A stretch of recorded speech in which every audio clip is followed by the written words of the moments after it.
हम सरकार में आएंगे तो भूपेश बघेल को उल्टा लटका के सीधा कर देंगे। वैसे भी आपके जन्मदिन पे कुछ ना कुछ होता रहता है। प्रधानमंत्री की तरफ से तोहफा मिला, 2 USD एक सलाहकार के यहाँ ईडी का रेट पड़ा। बहुत प्रेम करते हैं वैसे। बहुत ज़्यादा। 5 साल आपने सरकार चलाया, भूपेश बघेल सरकार के भरोसे की बात क्यों नहीं हो रही है? मैं कांग्रेस पार्टी से बाहर नहीं हूँ और कांग्रेस से ही मेरा अस्तित्व है, कांग्रेस से बाहर मेरा कोई अस्तित्व नहीं है। जो आदिवासी लोग हैं जो जंगल में रहते हैं या फिर जिनकी लड़ाई जंगल जमीन की है, उन तक आखिर किन कारणों से सरकार नहीं पहुंच पा रही है? हमने कहा कि विश्वास, विकास और सुरक्षा, इससे हम आगे बढ़ेंगे। आप किसी नक्सली से आत्मसमर्पण करवाते हैं, आप फिर उन्हें तैयार करते हैं और वापस उनके खिलाफ बंदूक लेके खड़ा कर देते हैं, तो उनके जीवन में फिर बदलाव कहाँ आया? लेकिन यदि आप पुलिस में भर्ती हैं, किसी को यदि आपने अधिकारियों का गलत उपयोग किया है तो उसके खिलाफ कार्रवाई भी हो जाती है। पर सर वो छोड़ के शांति के लिए आया था ना? शांति के लिए है तो है ना, तो उनके जीवन यापन के लिए बंदूक उठाएगा, गोली मार दिया जाएगा, मतलब वो केवल मारना है तो है ही नहीं। तो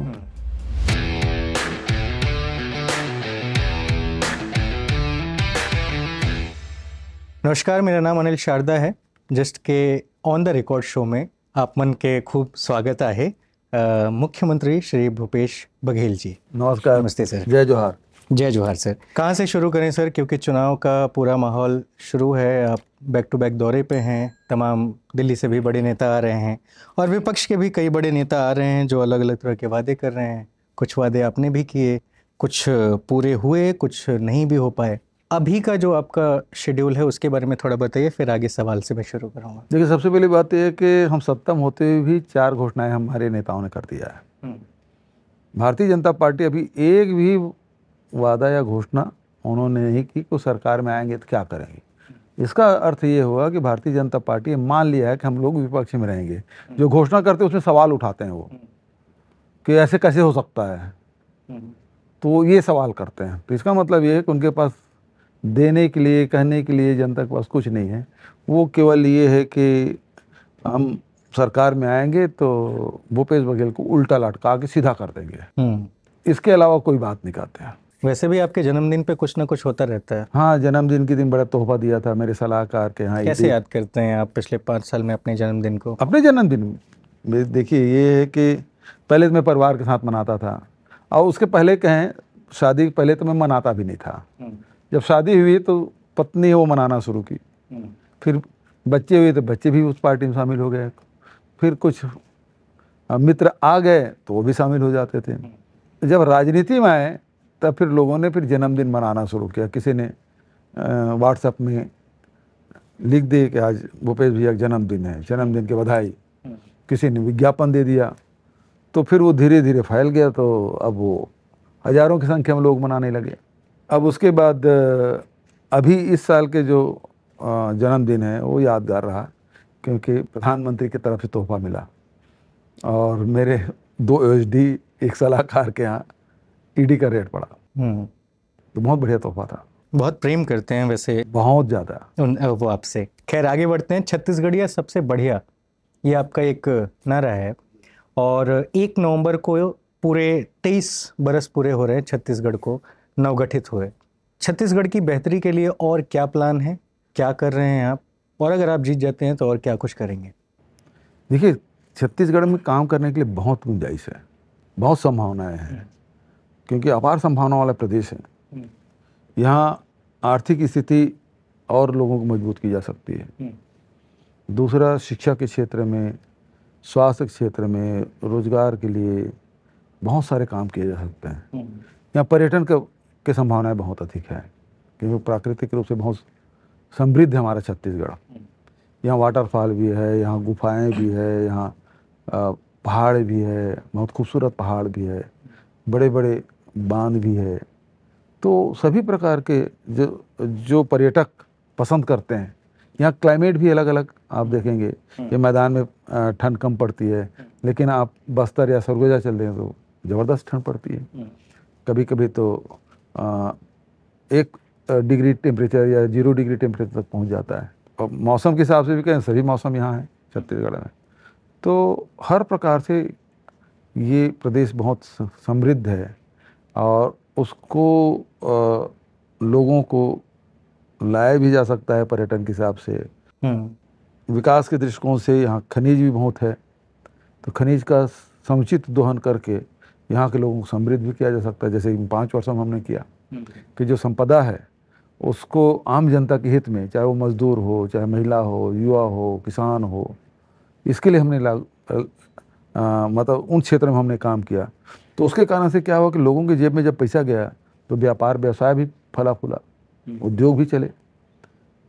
तो इसको और बढ़ाया जा सकता है और बढ़ाने की पूरी संभावना है। हमारी सरकार आएगी तो तेजी से बढ़ाएंगे। तो आपकी सरकार आएगी तो आप सरकार में होंगे? मैंने कभी अपने बारे में सोचा नहीं। पार्टी जो जिम्मेदारी देती है उसको मैं निर्वहन करता हूँ। पार्टी ने मतलब न मैं विधानसभा की टिकट कभी मांगा, न मंत्री बनाने की बात कही, न पार्टी का अध्यक्ष बनाने की बात कही। जो जिम्मेदारी मिला उसी में खुश रहे। मुख्यमंत्री बना देते, मुख्यमंत्री के रूप में जिम्मेदारी का निर्वहन कर रहे हैं। लोग सवाल कर रहे हैं कि कांग्रेस सरकार के नाम से कि आपकी बात नहीं हो रही है, उसमें सिर्फ कांग्रेस सरकार के भरोसे की बात हो रही है। भूपेश बघेल सरकार के भरोसे की बात क्यों नहीं हो रही है? ये तो कोई सवाल नहीं है भाई। मेरा परिचय कांग्रेस से है। 5 साल आपने सरकार चलाया, जाहिर सी चीज़ है कि सरकार को इस बात का अनुभव और भरोसा होना चाहिए। मैं कांग्रेस पार्टी से बाहर नहीं हूँ और है ना, कांग्रेस पार्टी हूँ और कांग्रेस से ही मेरा अस्तित्व है। कांग्रेस से बाहर मेरा कोई अस्तित्व नहीं है। तो जो कुछ भी कर रहा हूँ वो कांग्रेस का है। और कांग्रेस यदि कुछ करती दिखाई दे रही है तो भूपेश भी उसमें शामिल है। तो उसको अलग कैसे कर सकते हैं आप? मुझे अलग क्यों कर रहे हैं? मैं तो कांग्रेस पार्टी का हिस्सा हूँ। गढ़वो नया छत्तीसगढ़ के बारे में बताइए। गढ़वो नया छत्तीसगढ़ के जो सूत्र वाक्य है उसको लेकर हम लोग चले और उस समय बहुत सारे हम लोगों ने नारा दिया। उसके अंतर्गत नरवा गरवा गुरुआ बारी, छत्तीसगढ़ के 4 चिन्हारी, ये भी था। और गढ़ने के पीछे उद्देश्य ये था कि पिछले 18 साल में जो सरकारें रही, 15 साल तो भारतीय जनता पार्टी सरकार रही, लेकिन जो छत्तीसगढ़ के लोग जो चाहते थे, जो उम्मीद पाल के रखे थे और छत्तीसगढ़ बनने के पहले जो सपना देखे थे, वो सब धाराशायी हो गया था। लोग निराश हो गए थे। एक रूटीन सी जिंदगी रह गई थी, उसमें कोई ताजगी नहीं था, उसमें कोई अपनापन नहीं था। और ये सब चीज़ें का बहुत अभाव हम लोगों ने 15 साल में देखा। इसके बिल्कुल उलट हम लोगों ने काम किया कि खेती जैसे व्यवसाय है वो लाभप्रद भी हो सकता है। ये छत्तीसगढ़ में हमने करके दिखाया। गौ पालन हानि का धंधा था, उसके भी लाभ के धंधे में बदलने की कोशिश की। लघु उपज संग्रहण करना, क्योंकि 40% जंगल है, हमने बता दिया कि देश के 3/4 जो लघु उपज है केवल छत्तीसगढ़ में संग्रहण किया जाता है, उससे भी पैसा बनाया जा सकता है, ये हमने बता दिया। उसके बाद जो यहाँ के जो कला है, यहाँ की संस्कृति है, यहाँ के जो रहन सहन है, खान पान है, और जो छत्तीसगढ़ियत की जो बात है उसमें अनूठापन है, उसमें विशेषता है और उसमें गर्व किया जा सकता है। छत्तीसगढ़ियत की आपने बात की तो मुझे याद आया कि आप हमेशा छत्तीसगढ़ महतारी की बात करते हैं। और आप तो हमेशा अपने मन से अपनी बातों में इस चीज़ का जिक्र करते हैं, लेकिन आजकल मैं विपक्ष के मंचों पे भी इसको देख रहा हूँ। क्या है ये, जीत का कोई मंत्र है या फिर कुछ और? देखिए, 15 साल तक के जिन चीज़ों को उन्होंने दबाया, कोशिश की, लेकिन वो नाकाम थे। और उस दौरान जब हमको मौका मिला तो इन सब चीज़ों को हमने बिल्कुल जो मन में था वो जुबान पे ले आए। और जो छत्तीसगढ़ियत की बात है, छत्तीसगढ़ियापन की बात है, वो आज पूरे वातावरण में है। तो उससे बाहर कैसे जा सकते हैं वो? उसको तो राजगीत गाना ही पड़ेगा, उनको छत्तीसगढ़ महतारी की जय बोलना ही पड़ेगा। तो मजबूर हो गई। उसकी तस्वीर भी, मूर्ति लगाने का विरोध कर रहे थे, तस्वीर लगाने का विरोध कर रहे थे, उसकी पूजा करने का विरोध कर रहे थे। आज वो सब कर रहे हैं। अब क्यों विरोध कर रहे थे पूजा करने का? उसके बयान उनसे पूछा जाना चाहिए और उसके बाद उसको स्वीकार भी कर लिए। मतलब ये अद्भुत बात है, उनकी मजबूरी है। तो आज हम देखें कि जो लोग बोलते थे कि रेवड़ी बांटना, अब उसको मजबूरी में बोलना पड़ा धान हम खरीदते हैं, जबकि वास्तविकता ये है कि वो एक दाना धान खरीदते नहीं। केंद्र सरकार उसके लिए पैसा भी नहीं देती, लेकिन प्रधानमंत्री झूठ बोल के चले गए, गृह मंत्री जी झूठ बोल के चले गए और अभी भी वो नारा लगा रहे हैं कि धान हम खरीदते हैं। प्रियंका जी ने बहुत अच्छा सवाल किया। यदि ऐसी बात है धान आप ही खरीदते हैं तो आप बनारस में क्यों नहीं खरीदते हैं? वहाँ किसान 1200 रुपये क्विंटल में धान बेचने के मजबूर है, वहाँ भी खरीद देते, आपका कॉन्स्टिट्यूंसी है। पिछले दिनों आई थिंक कर्नाटका में धान की ज़रूरत थी, चावल की ज़रूरत थी, वहाँ भी नहीं मिला था। केंद्र सरकार राजनीति के तहत नहीं दिया, जब उसको गोडाउन में चावल पड़ा है नहीं दिए, हमसे संपर्क किए थे, तो हमारे पास सरप्लस 1 लाख मीट्रिक टन था। मैंने फिर उन्होंने कहा तो 1.5 लाख मीट्रिक टन तो मुझे हर महीना चाहिए, मैं 1 महीने भी चावल उससे नहीं दे पाऊंगा। तो उन्होंने फिर नगद वगैरह देना शुरू किए, जितना चावल का पैसा बनता है उतना वो नगद दे रहे हैं। तो लेकिन भारतीय जनता पार्टी केंद्र सरकार है, वो हर चीज़ में राजनीति देखती है, दुर्भाग्यजनक बात है, वो सहयोगात्मक रुख नहीं रहता। एक बात बताइए कि जब हम बिहार, उत्तर प्रदेश, झारखंड या मध्य प्रदेश की राजनीति को जिस चश्मे से देखते हैं, छत्तीसगढ़ में आके वो चश्मा धूमिल हो जाता है, धुंधला सा नज़र आता है, क्योंकि यहाँ पे सबसे बड़ा टास्क जो है वो बस्तर है, वो चाहे नक्सलवाद हो, डेवलपमेंट के ऊपर हो या फिर अन्य चीज़ें। मैं जो बस्तर देख पाया, मेरे हिसाब से बदला है, बहुत बदलने की ज़रूरत है। लेकिन जो आदिवासी लोग हैं जो जंगल में रहते हैं या फिर जिनकी लड़ाई जल जंगल ज़मीन की है, उन तक आखिर किन कारणों से सरकार नहीं पहुंच पा रही है अपना डेवलपमेंट लेके, या फिर उनके लिए जो भी मूलभूत सुविधाएं हैं उसे लेकर के? देखिए, पिछले सरकार की जो नज़रिया रही और है, इसमें सर माफ़ी चाहता हूँ, एक सवाल और लूँगा, साथ में ही आप जवाब दे सकते हैं कि उन लोगों के लिए डेवलपमेंट क्या है। देखिए, सबसे पहली बात तो आपने जल जंगल ज़मीन की बात कही, वो उनका अधिकार था जो कि नहीं मिला। देखिए, हम जब मैदान की हम बात करते हैं तो हमने तो जो ज़मीन कब्जे में था उसको हमने अपना नाम लिखा लिया। आदिवासी जो जंगल में रहते थे उन्होंने कहा प्रकृति ने दिया है, हम प्रकृति के साथ हैं, इसमें अपना नाम लिखाने की क्या ज़रूरत। उन्होंने कब्जा नहीं किया और उसकी सज़ा उन लोग पाते रहे। यूपीए सरकार ने फॉरेस्ट राइट एक्ट लागू किया, उसको पट्टा देने, अधिमान्यता पत्र देने की बात कही, सामुदायिक कम्युनिटी राइट भी, इंडिविजुअल राइट भी, और वन संसाधन अधिकार देने की बात की, लेकिन पिछले सरकार ने लागू नहीं किया। और पिछली सरकार ने बस्तर के लोगों को दुश्मन जैसा व्यवहार किया। कैंप से निकलते थे पैरामिलिट्री फोर्स और उसको सामने वाले जो भी मिले उसको दुश्मन की निगाह से देखते थे, जबकि आए उसी सुरक्षा के लिए। हमने वो नज़रिया बदला, हमने कहा कि विश्वास, विकास और सुरक्षा, इससे हम आगे बढ़ेंगे। तो सबसे पहले मैंने उन सबसे संवाद किया जो आदिवासी हैं, परंपरागत रूप से वहाँ जो सैकड़ों साल से रह रहे हैं, उनसे बात की। फिर जो वहाँ जो जवान वहाँ नियुक्त हुए हैं उनसे हमने बात की, सरकारी कर्मचारी अधिकारियों से बात की, पत्रकारों से बात की, व्यापारियों से बात की, सबसे बात की कि आखिर इस समस्या किस रूप में देखते हैं। तो क्या हल निकला? तो हल यही निकला कि विश्वास मिला जाए, और विश्वास के लिए कदम हमको बढ़ाने पड़ेंगे। तो क्या आप मानते हैं कि अब तक आप विश्वास नहीं जब बना पाए हैं उन लोगों के बीच? मैं तो सरकार बनते 1 महीने पहले शुरुआत कर दिया। पहले ही लोहांडीगुड़ा में जो ज़मीन, आज तक के दुनिया में आदिवासियों से ज़मीन छीनी जाती है। हमारी कांग्रेस की सरकार पहली सरकार है जो ज़मीन वापस कराने का काम किया। तो करीब 4200 एकड़ ज़मीन अधिग्रहित की गई थी उद्योग लगाने के लिए, 5 साल में लगा नहीं लगा, तो ज़मीन हमने वापस कर दी 1700 किसानों का। तो एक विश्वास, अरे ये तो हमारे लिए सोचती है सरकार। फिर फॉरेस्ट राइट एक्ट का पट्टा हमने देना शुरू किया। फिर उसके बाद लघु उपज खरीदी शुरू के, समर्थन मूल्य घोषित करके महुआ फेंक देते थे। आदिवासी कभी महुआ फेंकेगा? महुआ केवल न केवल 17 रुपये बल्कि उसके 30 रुपये हम खरीदना शुरू कर दिए, और हमारे आय के साधन बढ़ा रहे हैं। फिर जो किसान वर्षों से जो ऋण लिए थे सबको माफ़ कर दिया, 25 रुपये क्विंटल में धान खरीदी शुरू कर दी, उनके पास पैसा भी आया। फिर उसके स्वास्थ्य के लिए हाट बाजार क्लिनिक योजना हमने शुरू की। आदिवासी बस्तर के लोग या ग्रामीण अंचलों में देखेंगे हॉस्पिटल नहीं जाएंगे, बाजार जरूर जाएंगे, तो बाजार में हमने हॉस्पिटल भिजवा दिया। सारे मुफ्त में इलाज भी हो रहा है, जांच भी कर रहे हैं, दवाइयाँ भी दे रहे हैं, और हर सप्ताह जा रहे हैं, तो वो स्वास्थ्य के लिए बड़ा लाभदायक हो। सर मैं फिर 1 मिनट और लूँगा आपका। जब उनके पास पैसा आया तो एक उनके मानसिकता में बड़ा परिवर्तन आया।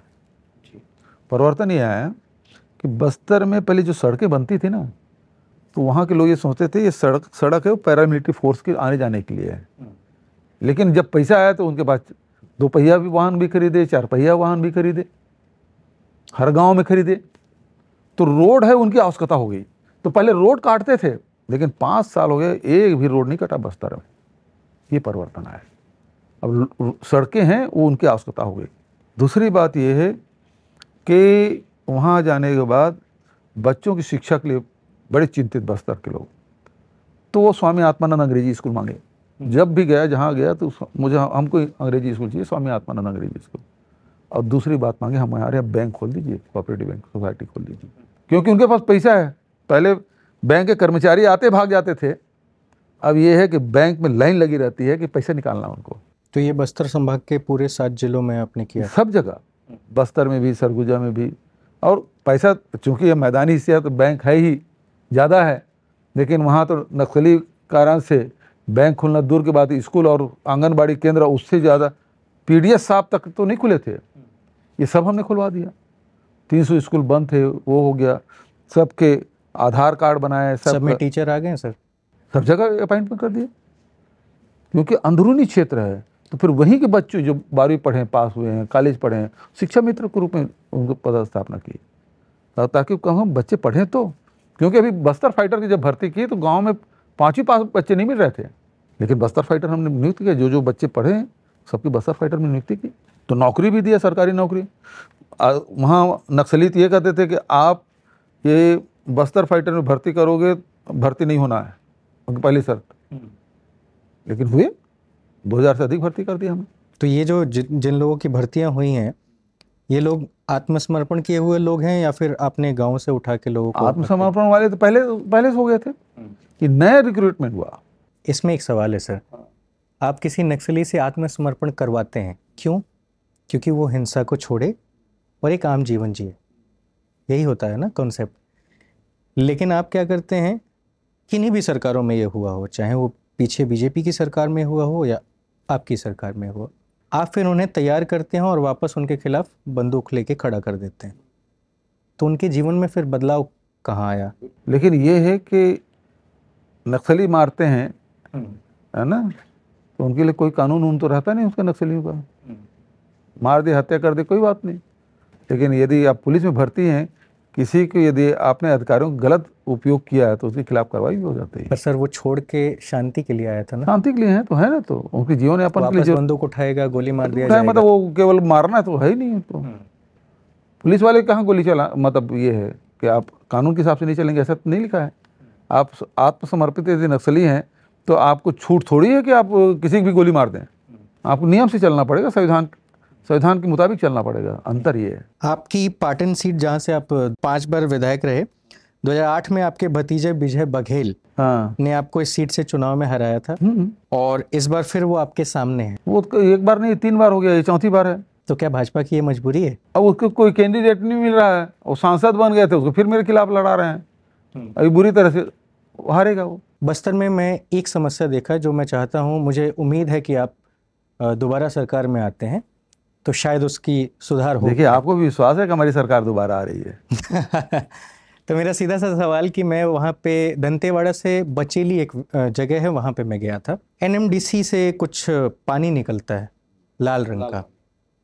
वो जब पानी निकलता है तो वहाँ की जो जीवनदायिनी नदी है, संकनी दंकनी, उसमें जाके मिल जाता है। अब अगर लोग सिंचाई करें तो उनका खेत दूषित होता है, जिससे कि उपज खराब होगी। और दूसरा, जो लोग वहाँ पे पानी पीते हैं उनके लिए दिक्कत है। पानी की टंकियाँ लगी हैं, कुछ जगहों पे सप्लाई होती है, लेकिन मैं कुछ लोगों को मिला भी था जो कि उस नहर के जस्ट कोने में एक गड्ढा खोदते हैं, उसमें से पानी निकाल के पीते हैं, जिसमें पूरा तरल पदार्थ होता है। वो चीज़ पीने से उनके गले में खराबी होती है, पथरी होती है, और ये स्किन का प्रॉब्लम होता है। उन तक सर विकास नहीं पहुँचा है, उसका सलूशन क्या हो सकता है? दूर नक्सली क्षेत्र है, प्रभावित क्षेत्र है, क्योंकि एनएमडीसी पहाड़ के बाद नक्सल का प्रभाव क्षेत्र शुरू हो जाता है। बहुत हद तक हम लोगों ने वहाँ खाली कर लिया है, थोड़े बहुत इलाके बचे हुए हैं। लेकिन अब जैसे जैसे खाली हुई, 600 गांव हमने खाली कराया। अब सब जगह पेयजल के, पीडीएस आप, आंगनबाड़ी केंद्र, स्कूल, सड़क, सोलर लाइट या इलेक्ट्रिसिटी, वो सब पहुँचाने का काम हम लोगों ने किया है। तो ये जो समस्या है, भारत सरकार, उसमें हम लोग कई बार पत्राचार भी कर चुके हैं, लेकिन दिक्कत वही है कि वहाँ जाके काम करे कौन। अनुकूल वातावरण बनेगा, निश्चित रूप से आप जो बात कर रहे हैं, शुद्ध पेयजल की व्यवस्था हम लोग करेंगे। उसमें कोई बात नहीं। आपकी नज़र में बस्तर कितना बदला और कितना बदलाव की ज़रूरत है? बस्तर अब बदल रहा है, शांति की ओर लौट रहा है। जो नक्सल समस्याएं वहाँ थी और नक्सल गढ़ के नाम से बस्तर को पहचाना जाता था, आज अंदरूनी क्षेत्र में भी आप बेखौफ आ जा सकते हैं। पर्यटन और पर्यटक में बहुत इजाफा हुआ है और लोगों के आमदनी में वृद्धि हुई है। शिक्षा में लगातार प्रचार प्रसार बढ़ा है। कॉलेज भी खुले हैं, यूनिवर्सिटी भी खुले हैं और साथ ही साथ मेडिकल कॉलेज भी वहाँ हम लोगों ने खुले हैं। तो उसका बहुत सकारात्मक प्रभाव बस्तर के जनजीवन में दिखाई पड़ता है। उनकी जो संस्कृति है, जो गोटुल है, देवगुड़ी है, वो भी हम लोगों ने निर्माण किया है। तो उनकी संस्कृति को बचाने के भी काम किए हैं। उनकी भाषा अलग अलग, बहुत सारी बोली और भाषा वहाँ वो लोग बोलते हैं, उनको भी संरक्षित करने का बीड़ा हमारी सरकार ने उठाया है। तो एक सकारात्मक बदलाव आज बस्तर में दिखाई पड़ रहा है। राम वनपथ गमन आपके लिए क्यों सबसे ज़्यादा महत्वाकांक्षी योजना है? ये राम वनगमन पर्यटन परपथ इसलिए बनाए हैं क्योंकि सर्वाधिक समय वनवास काल में भगवान राम यहाँ व्यतीत किए हैं। अनेक उनके चिन्ह हैं, जब वहाँ रुके थे, इसकी बड़ी कथाएं भी हैं। कौशल्या माता का मंदिर दुनिया में अकेले छत्तीसगढ़ में है और इसको हम लोगों ने संरक्षित करने का काम किया और पर्यटन से जोड़ने का काम किया। कोरिया ज़िले से शुरू करके सुकमा जिला तक के, कोंटा जिला तक के, इसको हम लोग करीब 2260 किलोमीटर है और जो बड़ी बड़ी जो जगह हैं उसमें न केवल राम की मूर्ति की स्थापना की, बल्कि उस जगह को विकसित करने का काम, और उससे कारण से पर्यटन भी बढ़ा है हमारे क्षेत्र में, लोगों को ध्यान भी आकर्षित हुआ और छत्तीसगढ़ में जनजीवन में ये व्याप्त है कि राम हमारे भांजा है। बहुत बहुत धन्यवाद सर बातचीत करने के लिए। शुक्रिया।